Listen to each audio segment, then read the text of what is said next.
బెంగాల్లో కార్టూన్ల వ్యవహారంలో మమత దూకుడుపై విపక్షాలు తీవ్ర స్థాయిలో ధ్వజమెత్తాయి.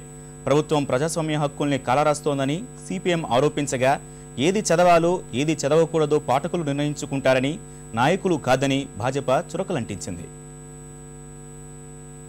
బెంగాల్లో వివాదాస్పద కార్టూన్ విషయంలో ముఖ్యమంత్రి మమతా బెనర్జీ తీరుపై సొంత పార్టీ నుంచే విమర్శలు వెల్లువెత్తిన తరుణంలో ఇదే అదునుగా భావిస్తున్న ప్రతిపక్షాలు స్వరం మరింత పెంచాయి. మమత తీరు భావ ప్రకటన స్వేచ్ఛకు భంగం కలిగించేలా ఉందని సిపిఎం ధ్వజమెత్తింది. తృణమూల్ పాలనలో వీధి రౌడీలు, గూండాలు స్వేచ్ఛగా తిరుగుతూ విద్యావేత్తలపై దాడులు చేస్తున్నారని ఆ పార్టీ నేత మహమ్మద్ సలీం ఆరోపించారు.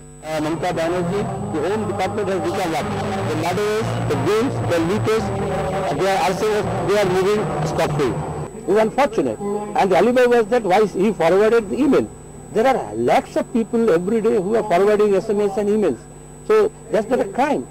అటు భాజపా కూడా మమతా బెనర్జీ తీరును తప్పుబట్టింది. ప్రజాస్వామ్యంలో భావ ప్రకటన స్వేచ్ఛకు స్థానముందని ఆ పార్టీ అధికార ప్రతినిధి ప్రకాష్ జవదేకర్ అభిప్రాయపడ్డారు. What to read and what not to read is the reader's choice, cannot be the leader's choice, which is not defamation. We must develop the ability to tolerate. So this is, in a democracy, this is not good.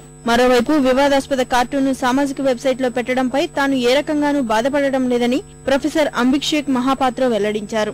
ఈ కార్టూన్ను ప్రభుత్వ website నుంచి పెట్టలేదని స్పష్టం చేశారు. এটা ওদের motive হতে পারে, আমি বামপন্থী চিন্তা চেতনার সঙ্গে যুক্ত, সেটা ঠিকই, এই বিষয়ে কোনো সন্দেহ নেই, কিন্তু সেই কারণে এই একটা মেলকে কেন্দ্র করে এইভাবে করবে সেটা তো ভাবা যায় না। మహాపాత్రపై దాడి చేసిన 4 తృణమూల్ కార్యకర్తలకు 500 రూపాయల పూచీకత్తుతో కోర్టు బెయిల్ మంజూరు చేసింది.